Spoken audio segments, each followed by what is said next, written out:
A partir de agora na Showtime, Alcel Pro Saúde.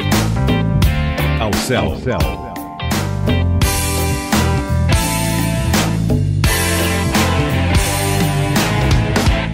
Alcel Pro Saúde. Boa tarde, amigos ouvintes. Boa tarde a todos nesse sábado bonito de sol. Mais uma vez, uma hora inteirinha com você, até às 13 horas, com informações muito importantes sobre saúde, porque a Alcel Pro Saúde está sempre com você. A Alcel Pro Saúde é a forma fácil de você conseguir as suas consultas, o melhor médico, a forma que você consegue ter saúde. Alcel Pro Saúde. Hoje eu converso com o psicanalista e coaching Dr. Sandro Carlos da Silva. Nós vamos falar sobre a melancolia dos jovens e o suicídio, como curar a depressão e resolver problemas que parecem indissolúveis. É um assunto muito sério. Boa tarde, Dr. Sandro. Boa tarde, Isodete. Boa tarde a todos os ouvintes. Nesse sábado, por enquanto aqui está sol. Não sei como vai estar o resto de São Paulo. É verdade. No celular, no tempo, dizia que está totalmente nublado. Mas aqui eu vejo um céu azul turquesa muito lindo que Deus nos preparou. Amém. Meu querido doutor Sandro, o assunto hoje é muito complicado, é muito delicado. Eu sei que nem a imprensa gosta de publicar, de dizer quantos jovens hoje têm se suicidado. E esse é um assunto muito delicado que nós vamos abordar com muito carinho, porque eu sei que o senhor tem muita capacidade para nos falar. Por que um jovem chega a ter intolerância pela vida? O que a psicanálise tem a dizer? No caso, intolerância pela vida, então, vai depender do tipo de busca que o jovem está tendo. Muitas pessoas, muitos jovens, às vezes, eles não estão preparados assim porque ele está buscando, ou pelo que ele está tentando buscar, vamos falar dessa maneira. Às vezes ele não sabe se a busca dele é coerente ou não, se ele está tentando se agradar ou está tentando agradar alguém. Quem seria esse alguém? Então, ficam muitas perguntas na cabeça dos jovens, mas a pressão que ele sente é tamanha e ele fica até mesmo na dúvida do que, o porquê, e fica, de repente, tendo dores de estômago, dores de cabeça, mas são efeitos físicos que, de repente, não está nada ligado com a parte física. Vai lá, faz os exames e nada é físico, entendeu? A vida é muito difícil. Quando que uma pessoa tem que procurar um psicanalista? Então, normalmente a gente indica o seguinte passo: todo problema que ocorre físico, você procure um médico para que faça os devidos exames. Agora, cada exame que você fizer não der nada, não tiver resultado algum, então você precisa procurar um outro especialista. Normalmente você vai para o clínico geral, aí o clínico geral vai te mandar fazer alguns exames de sangue, e de urina e fezes, e depois, constatado alguma adversidade, ele vai te pôr para outro. De repente, sei lá, um cardiologista, de repente um neuro, de repente algum outro. O psicólogo, o psicanalista ou o psiquiatra, ele está na última parte. Agora, se o que a pessoa está sentindo não for ligado à parte física, então sim, procurar um terapeuta é importante para que ele possa tentar entender o que está acontecendo com a parte psicológica dele. Às vezes não dá nem tempo de passar pelo clínico geral e passar por todo esse processo. Às vezes a situação é tão emergencial que tem que ir direto no psicanalista, né? Então a gente precisa dizer aqui em quais situações a pessoa já pode ir direto e já pode procurar e marcar e ver, porque, claro, a vida tem muitos problemas, a vida tem sofrimento, a vida tem rejeição, a vida tem dores profundas. Isso faz parte da vida, mas em que momento a pessoa precisa de um tratamento? Então, vamos pensar assim, tem vários motivos e várias possibilidades. Vamos dar alguns exemplos. Medo. Às vezes o medo, ele é algo que ele pode não ser real, ele pode ser fantasioso, dado ao quê? A experiência que a gente vem da família. Vamos pegar um exemplo de uma família que veio do interior. Olha, cuidado, não vai na floresta, porque lá na floresta tem algo ruim. Não vá lá no mato, porque pode acontecer alguma coisa com você. Então você fica com aquele medo do inesperado. Mas você não encontrou o inesperado, você não encontrou o assassino, a curupira, ou talvez a rola sem cabeça. Mas para você o medo é real, porque você acreditou naquela pessoa. De repente a pessoa está num sofrimento, não sabe o que é esse sofrimento, mas aperta o peito, dá um nó no estômago. E não é porque teve uma alimentação ruim, ou porque a pessoa teve algum outro problema físico, fisiológico. Um remorso, uma doença que leva, no caso, uma culpa, um exemplo. Então, quando você observar sintomas dentro do seu dia a dia, que não faz parte da fisiologia, então, sim, é necessário então você procurar, porque isso é um problema psíquico que a gente chama de somatização. Ele vai externar para o meu corpo um grau de uma parte física, dado o quê? Uma descarga neuroquímica que o meu próprio cérebro vai estar processando. Vou dar um exemplo. Estou tratando um adolescente. Ele vem e me fala, eu tenho dor de cabeça. Por quê? Porque tem vários pensamentos ao qual, teoricamente, ele precisa digerir. O que é esse digerir? O cérebro manda para o estômago ao comando necessário digerir. Mas o que fisicamente? Não existe nada fisicamente. Existe a ação. E aí o estômago vai processar, porque veio o comando necessário digerir. Mas é só um pensamento. Vindo do quê? E aí o estômago cria todo aquele processo gástrico e a dor do estômago vem porque não tem nada para ser digerido. Então a somatização que nós temos no corpo vem aliado a um problema psíquico de um distúrbio que ocorreu. Certo? Certo. É difícil, é muito difícil.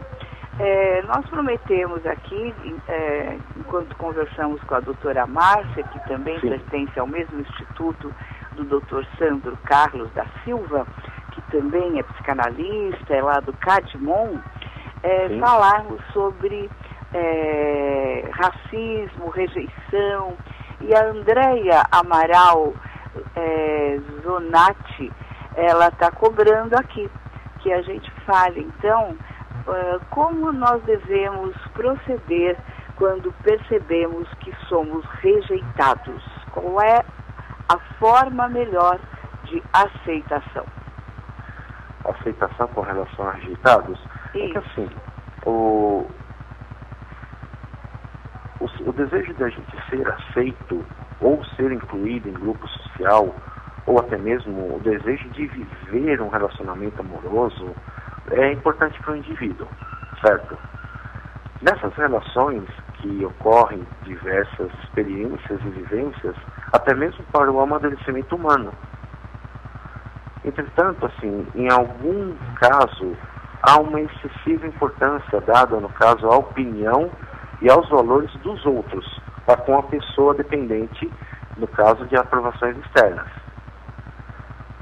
Passar e agir de acordo com o que a gente acredita, no caso, ser o desejo do outro, no caso, vamos supor, dessa pessoa para um terceiro ou para um grupo terceiro, ele tem uma ilusão de que essa realmente é a forma que ela estará segura de não sentir uma solidão de um, digamos assim, possível abandono. Não é raro perceber que deixam de fazer coisas pelo medo de ser rejeitado, até por pessoas que não têm nenhuma ligação emocional. Então, eu crio um estilo de vida, ou eu me anulo com medo da rejeição. Timidez, eu evito contato social, eu evito relacionamento amoroso, apesar de diversas coisas que possam estar acontecendo ou não, entendeu?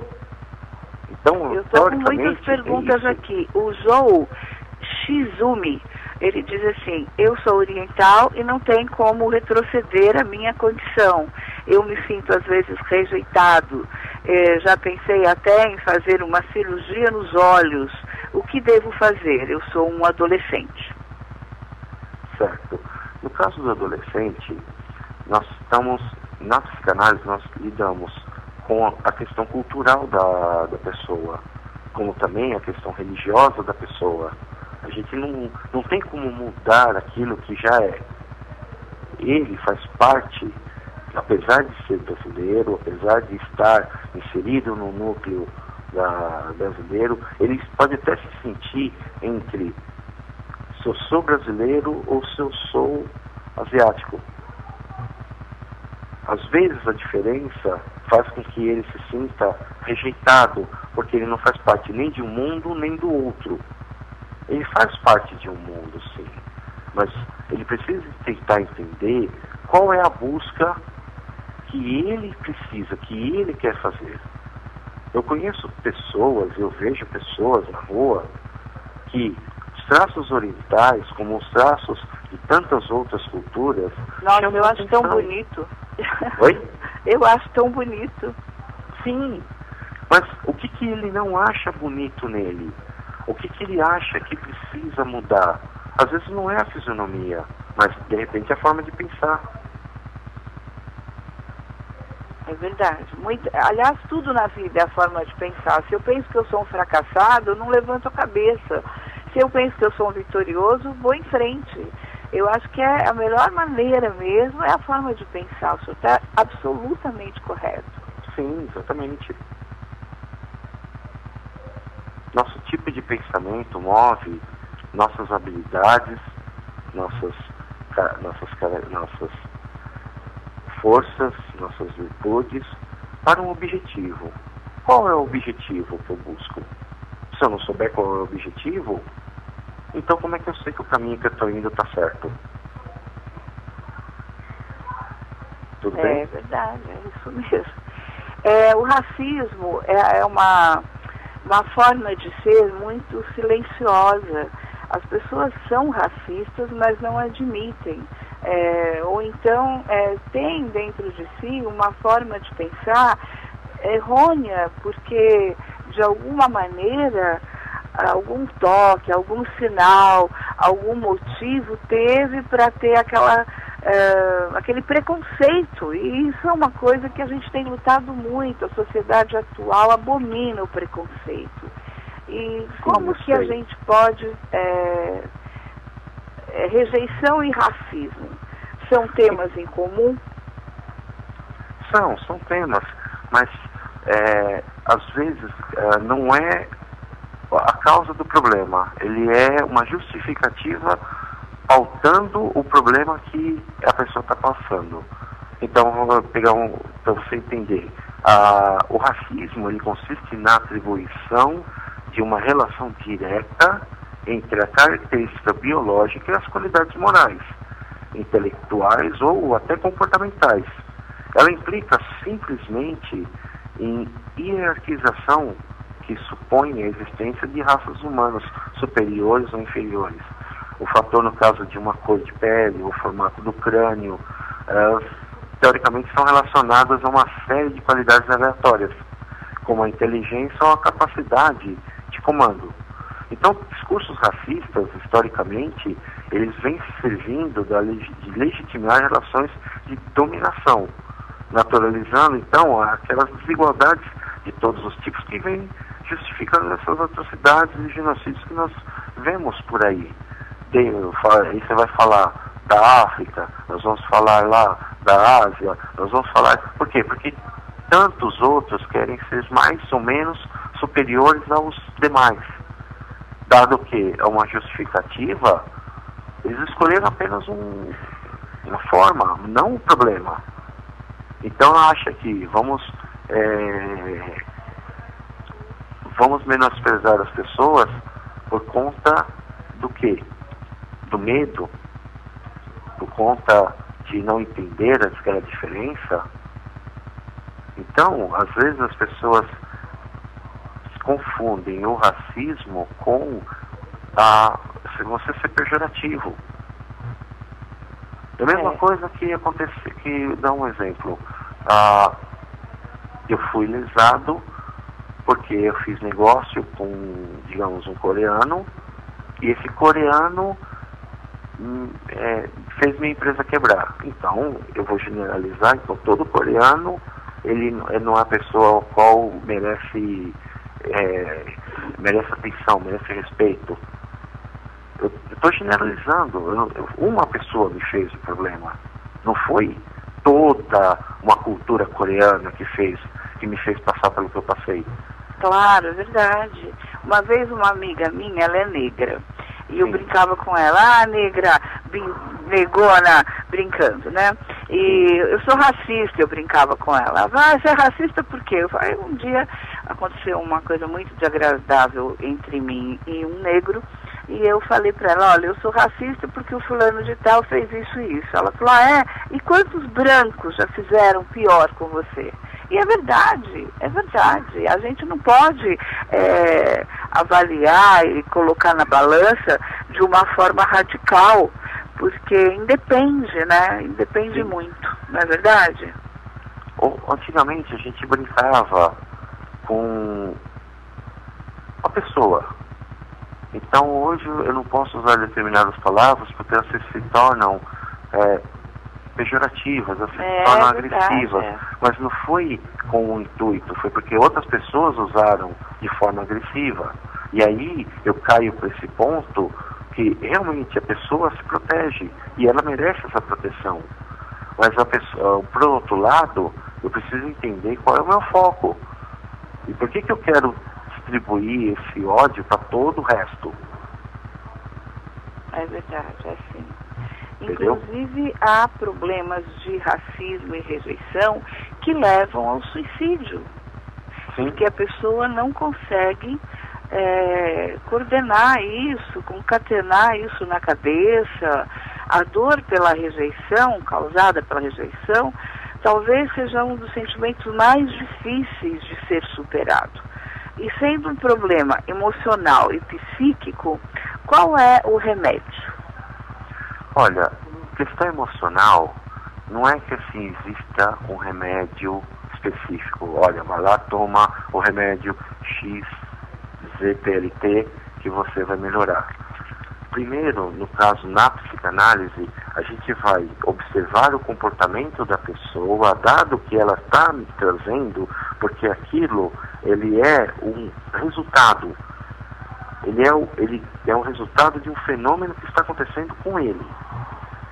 Eu preciso entender, às vezes a pessoa vem não me dando o fenômeno, mas o meio pelo qual o fenômeno está está apresentando aquele resultado. Nós sempre buscamos a causa dele, então eu vou tentar, dentre toda aquela experiência pessoal, aonde realmente aconteceu a primeira etapa daquilo que ela está me externando. Então é lá que eu vou buscar, sendo a emoção, sendo a culpa, sendo o medo, o que aconteceu lá atrás, porque o hoje é um acúmulo daquele evento e todos os outros eventos que nós chamamos de gatilhos, que vai fazer com que eu me lembre daquilo. Porque eu vou me lembrar, nossos neurônios, eles têm duas atividades. Ou ele é para ação motora, ou ele é para ação da memória. todos eles funcionam através de uma descarga neuroquímica. Nosso cérebro tem a maioria das glândulas que vai produzir o que nosso corpo necessita para ter um bom funcionamento. Toda memória é ligada a uma emoção, que é uma receitinha neuroquímica. Então, o traço mnemônico que a minha célula guarda daquele evento específico, ele vai, sempre que observar, ela vai reagir novamente. Então, aquela tremedeira, aquela angústia, aquela dor no peito, aquela dor no braço, a dor de cabeça, é um efeito da célula reagindo a um gatilho de algo que já passou, que já aconteceu, seja ele traumático, emocional. Então, primeiro, eu preciso entender o que está acontecendo. E aí, ajudar a pessoa que está sofrendo a lidar com aquele problema. Ela vai elaborar. Eu não vou fazer, é a mesma coisa que você ter uma ferida e você cuidar da ferida. Vai ficar uma cicatriz, você vai saber conviver com ela, mas teoricamente ela não vai mais doer. Quando você não cura essa ferida, ela vai ter um odor, ela vai doer, e isso vai se acumulando o problema até o ponto de que aquele indivíduo não suporta mais aquela dor, aquele incômodo. E aí ele tem atitudes. Que atitudes vai depender de como que está o processo dele, como que essa dor está sendo para com ele, se ele está tendo ou não alguma ajuda. Então, assim, se eu conhecer a causa, eu consigo saber o que fazer com ele. Esse é o remédio. Como que surge o sentimento de rejeição? Oi? Desculpa, como surge o sentimento de rejeição? Então, o sentimento de rejeição, primeiro eu tenho que entendê-lo, de onde está vindo essa rejeição. Como que eu vou curar? Eu vou curar com a terapia, porque muito pode ser apenas uma alusão do acontecido. Eu posso sofrer antes mesmo de acontecer. Lembra, antigamente, quando as pessoas falavam pra gente, olha, você vai ver, quando você entrar na 8ª série, a prova de aritmética é horrível. Aí eu na 5ª série já ficava, meu Deus, a prova na 8ª série vai ser... Sofria por antecipação antes de acontecer. Eu não sei se foi rejeitado. Eu não sei se a pessoa teve a rejeição, se ela foi velada, se ela foi silenciosa. Às vezes a pessoa pode ter ignorado, mas ela nem sequer pode ter chegado. Então eu preciso entender daquele indivíduo o que é essa rejeição. E aí, do entendimento dele, nós vamos traçar um plano de ação para ele poder tirar essa ideia, seja fantasiosa ou real, e pôr ele em prática com as forças que ele tem, com os recursos que ele tem, para poder encarar um determinado problema. Eu tenho aqui a pergunta de Vânia Sanches. Ela diz assim: meu casamento ia bem. Quando engravidei, engordei muito. E depois que o neném nasceu, eu tive que dar atenção para o meu filho e fiquei muito gorda. E comecei a me rejeitar. E o meu marido começou a ter frieza comigo. O que eu posso fazer num caso desse? Desculpa, que a ligação ficou um pouco baixa agora. Pode repetir a pergunta? Pois não. Ela diz que teve um bebê, ficou gorda e teve uma rejeição de si mesma e o marido ficou indiferente. Certo. E o que ela pode fazer num caso desse? Certo. Mas aí ela está rejeitando o físico dela, no caso. Na gravidez, nós temos a mãe, ela tem toda uma carga hormonal maior do que a normalidade, porque ela tem um ser dentro dela. Ela tem que viver a vida dela e a vida daquele ser, protegê-lo, alimentá-lo. Então, todas as emoções da mãe vão para a criança e da criança para a mãe. Tem uma troca. O que acontece? Depois da gravidez, aquela gama de hormônios de repente some do nada. O corpo da mulher pode sentir falta. Então, a primeira coisa que pode acontecer é um problema hormonal. Esse problema hormonal, o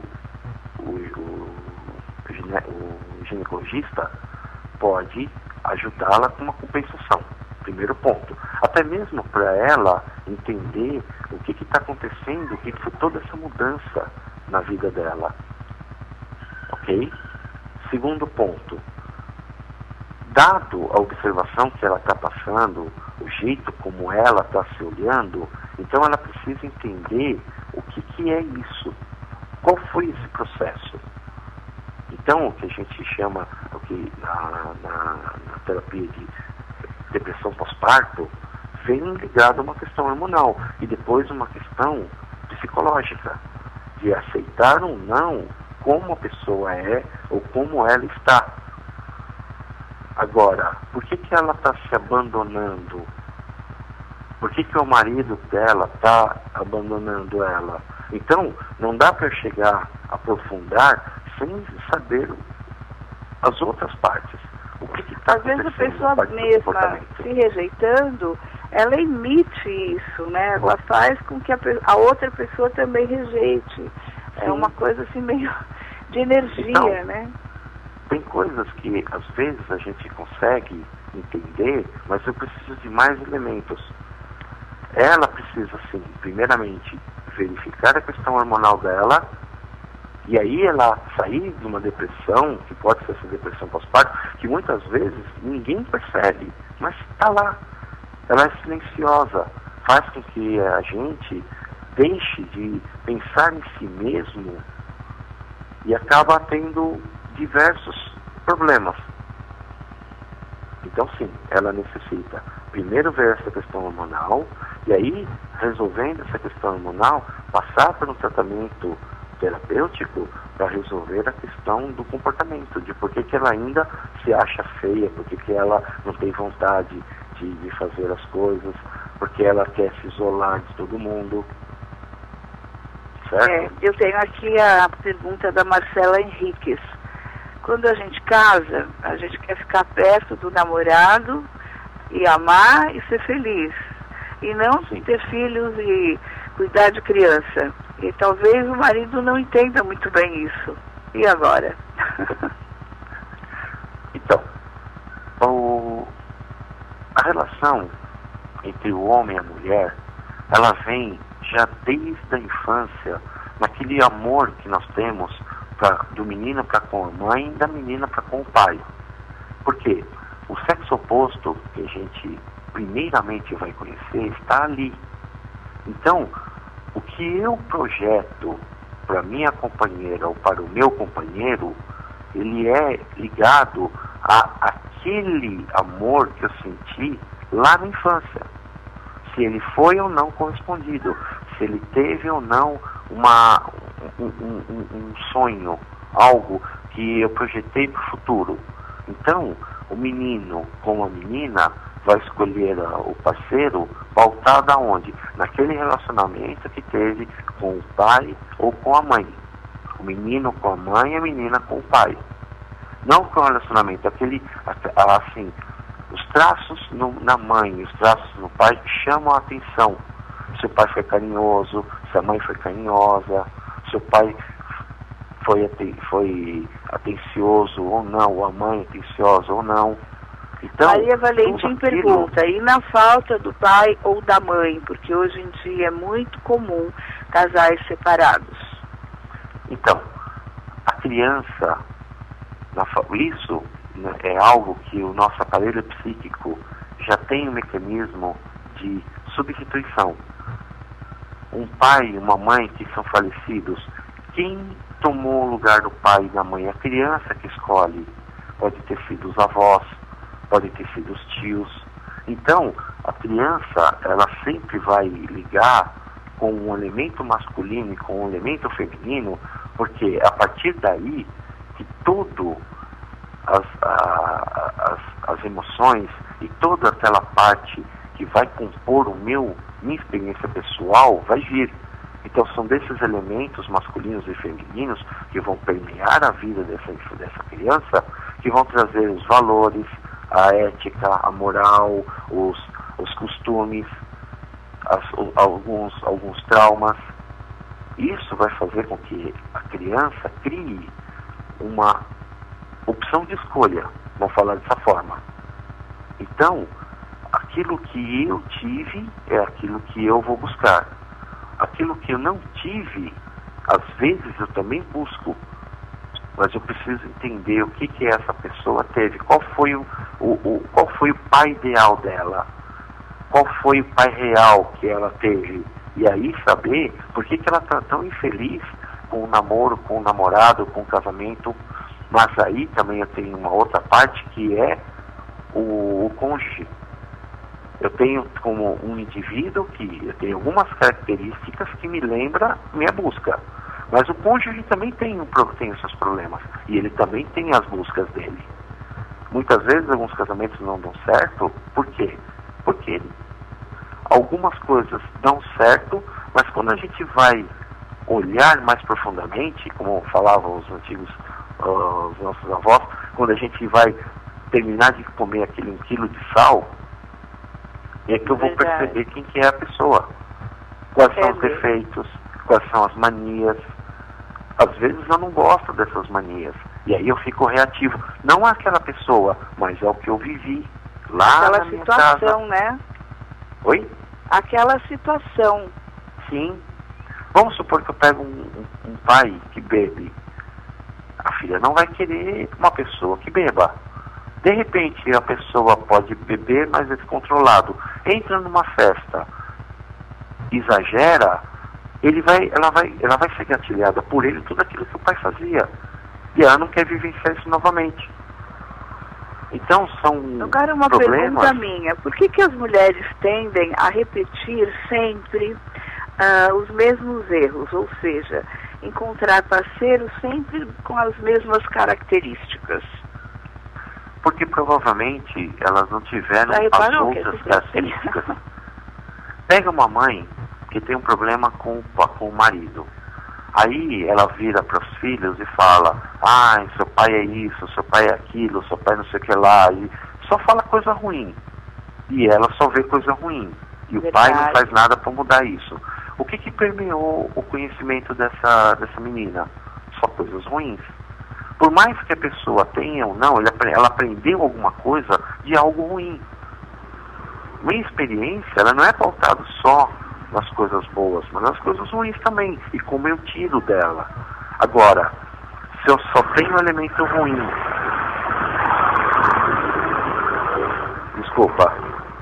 Se eu só tenho elemento ruim, se eu só tenho elementos negativos na minha vida, como é que eu vou achar os elementos positivos? Eu não os vivi. Eu não os experienciei, mas eu vou tentar buscar algo.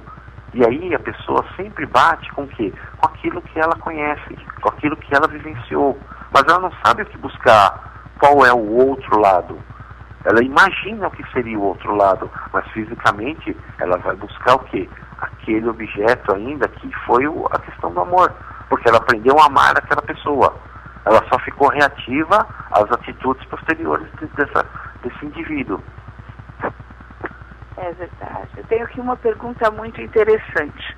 Boa tarde, doutor Sandro. Há alguns anos eu trabalhava na minha igreja, é a pergunta do Glauco Pereira de Oliveira. Sim. Há alguns anos eu trabalhava na minha igreja num programa social de capacitação humana. E um dia recebi um telefonema de um rapaz que disse que iria se suicidar. Parei o que estava fazendo e comecei a ouvi-lo. Pergunto, qual a melhor atitude a tomar nesse caso quando não se é um profissional da área?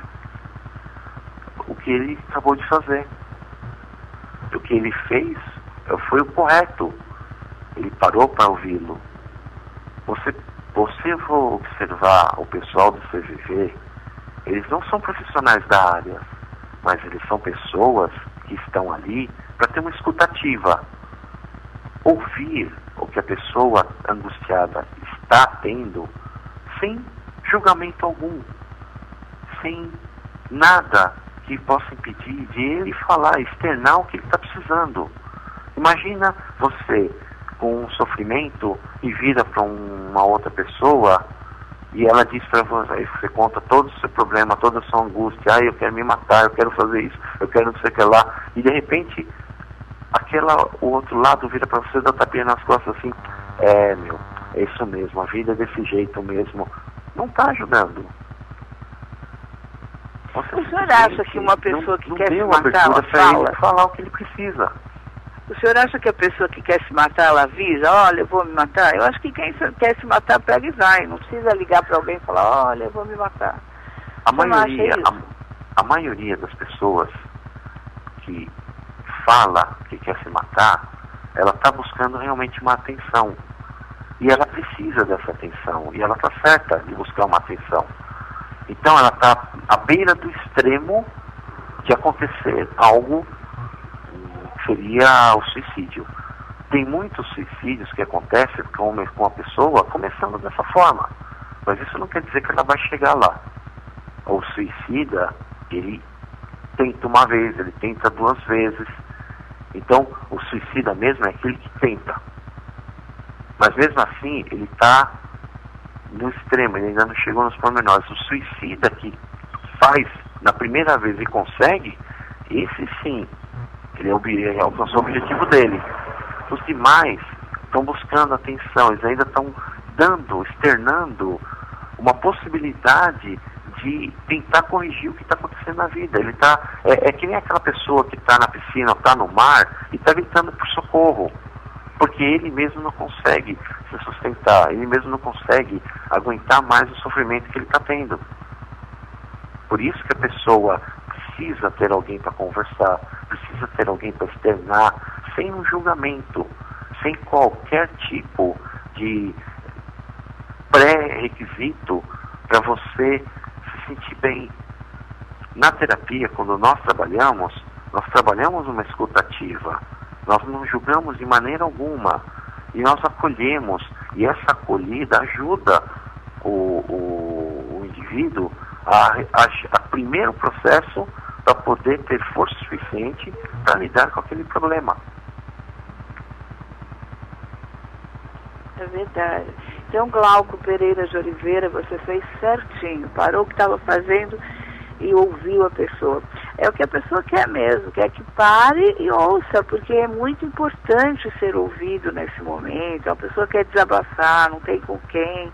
É bem por aí mesmo. Ou então as pessoas falam assim, o fulano se suicidou, ele deu o sinal, ele falou, né? Porque às vezes a pessoa quer ter uma atenção e ninguém dá, né? Então é muito importante hoje em dia, todo mundo correndo tanto, parar um pouquinho para ouvir, parar um pouquinho para dar atenção, parar um pouquinho para escutar, né? E é bem por aí mesmo.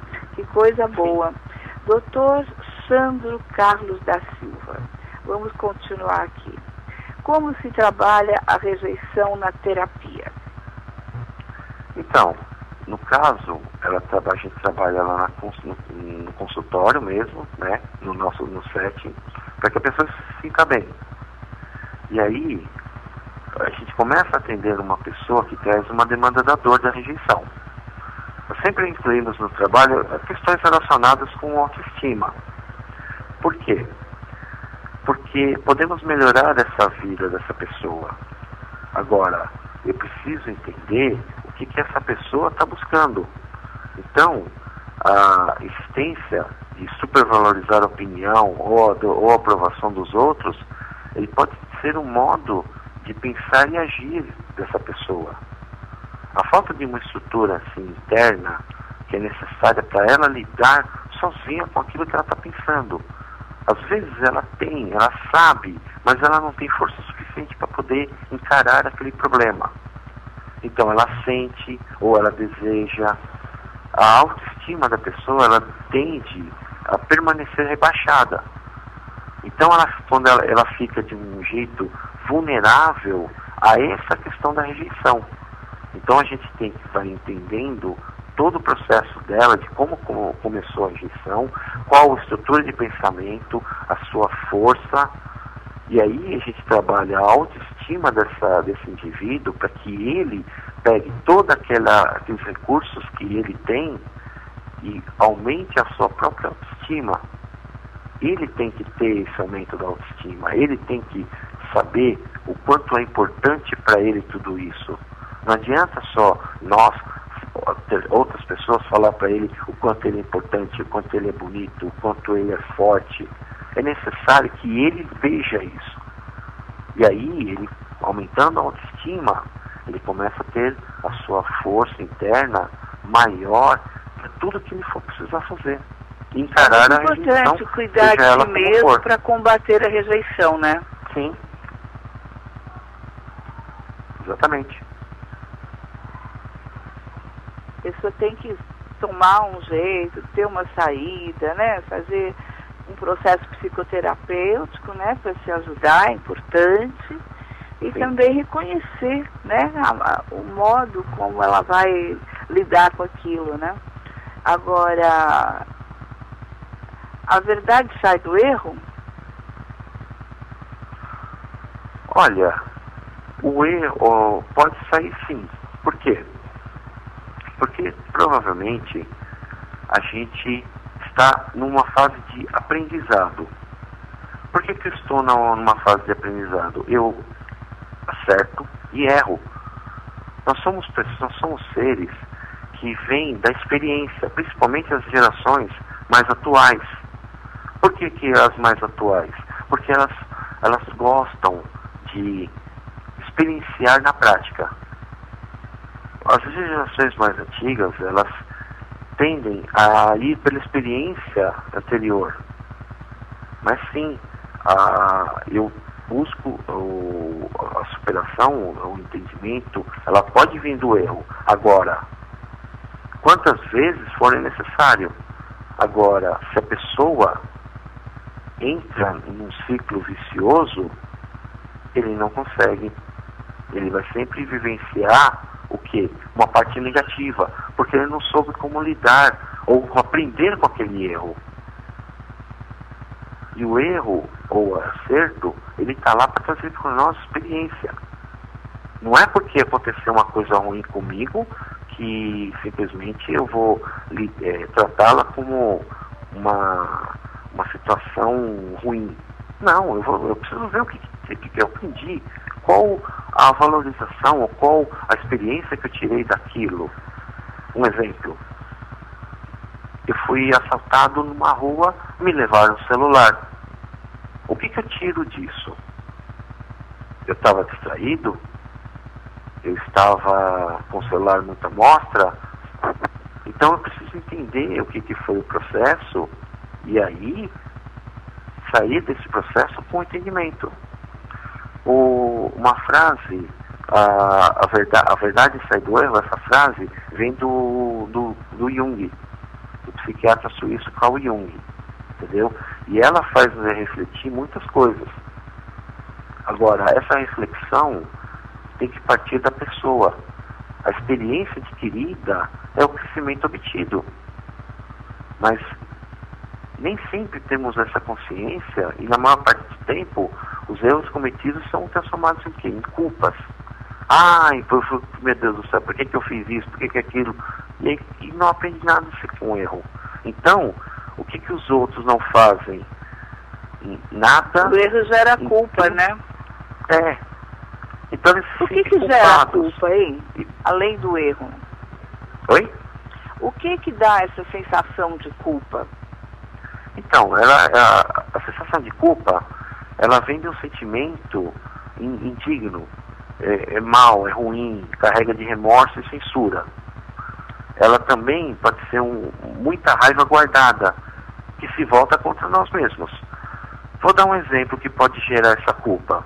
No caso, a religião, morte, manipulação, crítica, regras, acusações, repressões, rigidez, inflexibilidade, julgamento, controle e dependência, superproteção, raiva, medo, rejeição, abandono, abusos, mentiras, prazeres ao qual a pessoa obteve, felicidade, dinheiro, sucesso, expectativa, comparações, no caso, necessidade de agradar alguém, Nossa, comodismo e ou ou falta de é atitude. difícil, hein? A felicidade. Então, até sentimentos de impotência e preconceito, como a gente falou do racismo. Verdade. Entendeu? Segredos, principalmente entre as famílias. Então, e quais as consequências da culpa? As consequências? É. Então, as consequências, ela pode vir uma autopunição, a pessoa pode aumentar o medo, o sofrimento que ela está passando, porque se eu me culpo, eu, teoricamente, me agrido.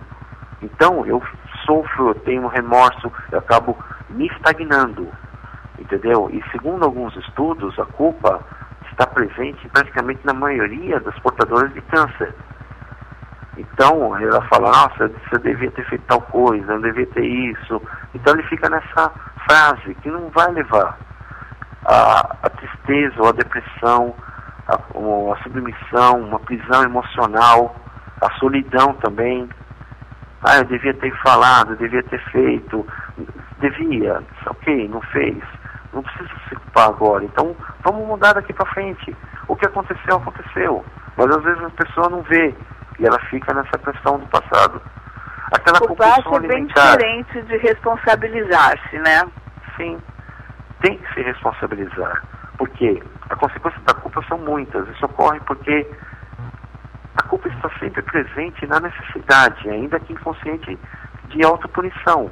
É certo que, então, a culpa pode ser um sinal de alerta sobre a falta de limite. E respeito até mesmo por outro ou por si mesmo. A indicação de que é preciso mudar, ela está dentro do padrão do comportamento. Agora, se eu fico parecendo um disquinho quebrado, eu não vou simplesmente ir a lugar nenhum. Vamos falar sobre aceitação. Aceitação ou autoaceitação? Certo. Então, ao longo da vida, nossa vida, da vida do indivíduo, ele vai se deparar com várias etapas. Nem sempre serão como a gente deseja ou sonha. A única saída, então, para o nosso bem-estar emocional seria demasiadamente alterado de motivação da nossa vida, no caso, aceitação. Aceitar o que podemos mudar é vital. É importante para que a gente possa seguir adiante e assim transformar nossas vidas. É mesmo. Imagina aquela pessoa que jamais desejou alguma vez que a realidade fosse distinta àquela que ele vivenciou, ou se jamais errou, ou a quem nunca incomodou assim, o modo de vida do outro. Então, qualquer situação que gere mal-estar e reflita se é possível fazer alguma coisa para assim solucionar, se for plausível, ele cria um plano de ação para melhorar a sua vida. Mas, ao contrário, ele pode perceber que não há nada que ele possa fazer. E se ele desejar que não seguir tem que assim fazer, adiante, tem que aceitar, né? Aceita que dói menos, né? Oi? Tem situações que não tem o que fazer, tem que aceitar mesmo. Então, aí ele precisa, então, aceitar a realidade. E quando ele aceita a realidade, ele para de sofrer. Mas tem pessoas que não aceitam e fica lutando contra essa realidade, que se torna, assim, intransponível. Aceitar então, significa ser resignado? Inútil. Oi? Aceitar significa ser resignado? Não que precisa ser resignado. A aceitação está ligado com a realidade. Agora, a realidade que eu vivo é a realidade que uma sociedade vive, que um grupo social vive. Eu tenho que moldar o meu sonho para a realidade. Quando a pessoa se resigna, ele está numa inclinação para o agir. É possível conviver com a situação, mas sem que isso gere um mal-estar exagerado. Então, quando ele se resigna, ele está se dentro da realidade, mas ainda um pouco fora. Ele não está aceitando ela totalmente. Então, ele pode viver sob uma circunstância que não agrada. É possível, então, conseguir centralizar o interesse e o foco de atenção para outras áreas, tentando abrir, assim, novas portas. Aceitar é abandonar a luta contra algo que não possui solução e buscar, então, outros caminhos que permitam que ele possa viver como ele deseja, como ele almeja. Entendeu? Então, a manifestação de pensamentos, no caso, isso é o que há e nada posso fazer, e evito e sigo com a minha vida pensando em alcançar meus objetivos, é uma forma de você ser resignado. Mas e a autoaceitação, nesse caso? Oi? E a autoaceitação? A autoaceitação, ela é, dentro da gente, o que me liga com a realidade. É que nem a autoestima. Elas estão interligadas, mas é meu, é o que eu acredito, é o que eu vivencio. Ela tem que ser minha, não da outra pessoa. Uma realidade, ela é uma realidade para mim. Eu tenho que conviver com ela. A minha realidade é uma, a sua é outra, a de tantos outros ouvintes são outras. Então eu tenho que viver a minha realidade dentro daquilo que eu estou vivendo. E não o que um terceiro ou um outro indivíduo quer que seja. Tudo bem? Encerrando. Já estamos chegando aqui, falta um minutinho só. Tem tantas perguntas. Adriana, Paulo, Hernandes, Miriam, Ana Cláudia, Roseli, Fábio, Roberto, muitas perguntas mesmo. Qual a importância da aceitação para uma vida equilibrada? Aceitação para uma vida equilibrada.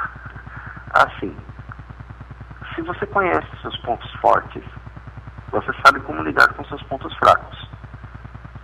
Conhecer a si mesmo é uma maneira eficiente de evitar frustração e também de alterar comportamentos falhos, assim no caso quando necessário.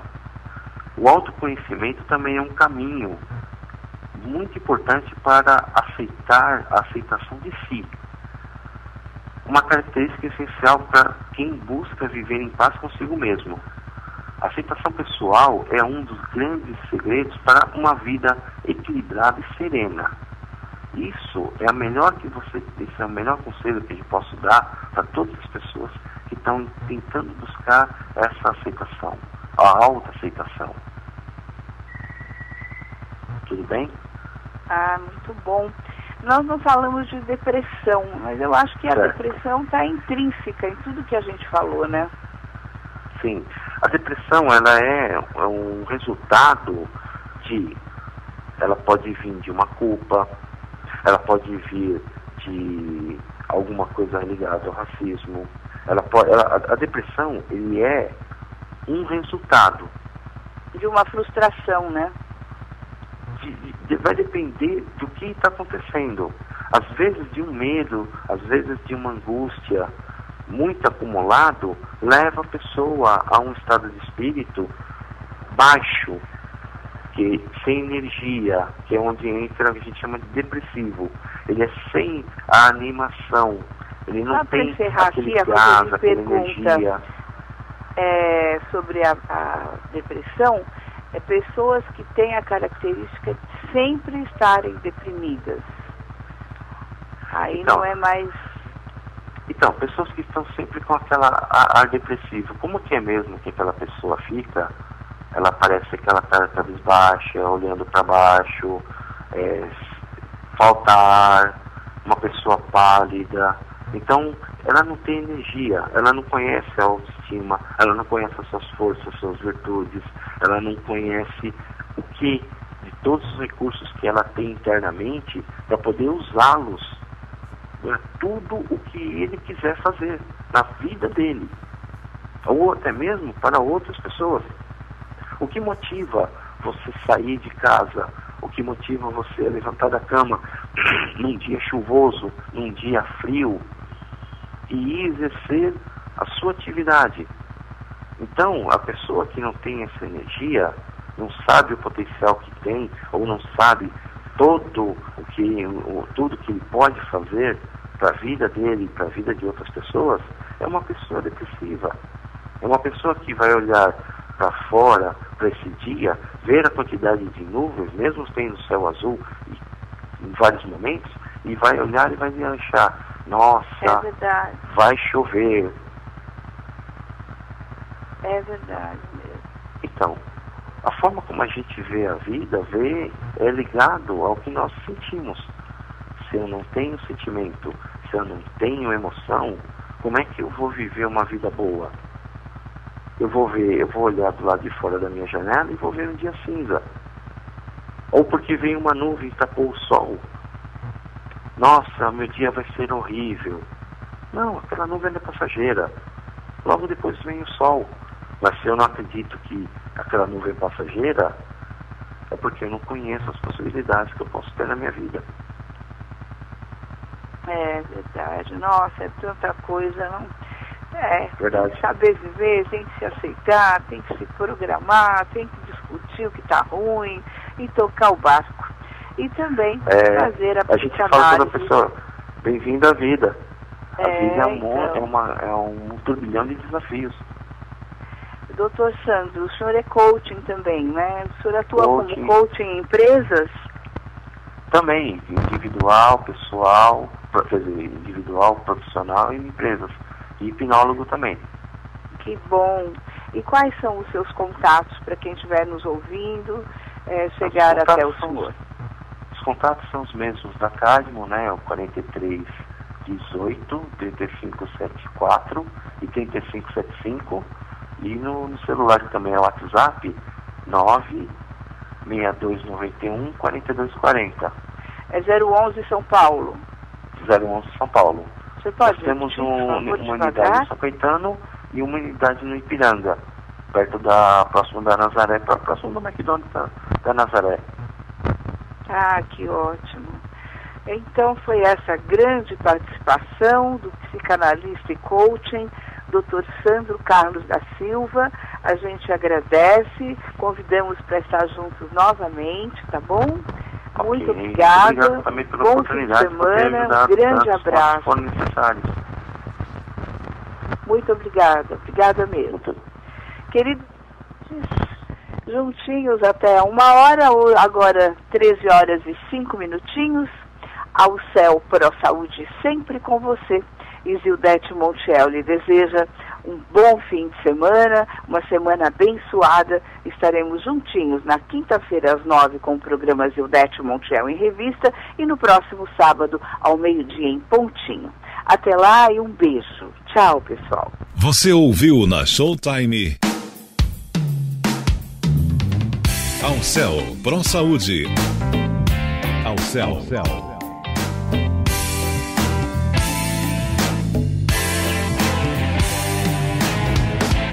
Ao Céu Pro Saúde. Associado ao Céu. Estamos preparados para receber a todos aqueles que momentaneamente se encontram sem atendimento pelos planos de saúde. Se você tiver algum amigo nessa condição e quiser falar com ele, lembre-se disso. Não somos e nem pretendemos substituir qualquer operadora de planos de saúde. Mas nossa experiência de mais de 10 anos promovendo campanhas de prevenção, de atenção básica à saúde e de monitoramento de riscos, todos feitos através de nossos parceiros, médicos, terapeutas, nutrólogos, em seus respectivos estabelecimentos, nos assegura a convicção para fazermos essa oferta.